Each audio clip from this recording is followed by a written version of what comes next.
This is my tomato variety trial at the hydroponic system at the Botany House. I've taken pictures and of how they were injured before due to mite damage. Leaves were curled up. I mean, they were severe, they were like that.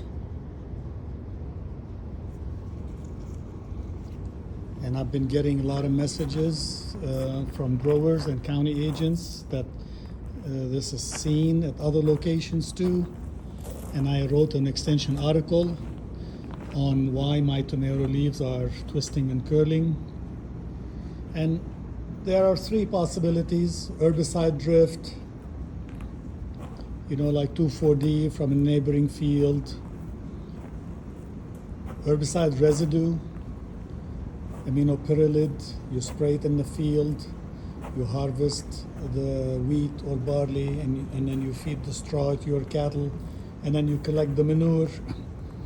And even if it's composted or 5 years later, that aminopyrrolid is still in the compost and will hurt your vegetables. There are viruses. Third one is viruses, and the fourth one is mites. So, of course, I don't have here 2,4-D or aminopyrrolid, so herbicide or herbicide residue is definitely not an issue. I'm in an enclosed greenhouse, and I'm not using compost. This is perlite. So then it's viruses or mites. So I sprayed insecticidal soap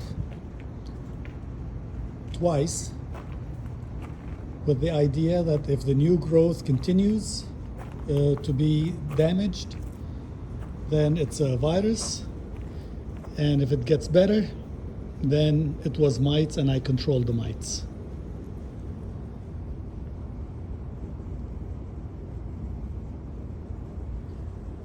So what's the result?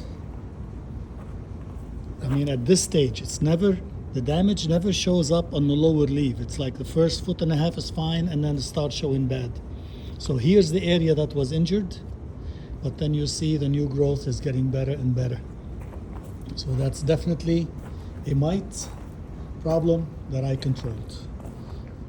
So this will work the same for outside too. So if you have any of this problem, spray immediately a miticide, not an insecticide, and then see what happens. Spray a couple of times, because one time is never enough to kill those mites 100%. Spray once, 5 to 7 days later, spray again, and by then the new growth should look better. Then you know it's a mite. If it doesn't get any better, then it's a virus. Of course, we have one collapsed here, one collapsed plant. It's slowly dying, so we'll just have to remove it.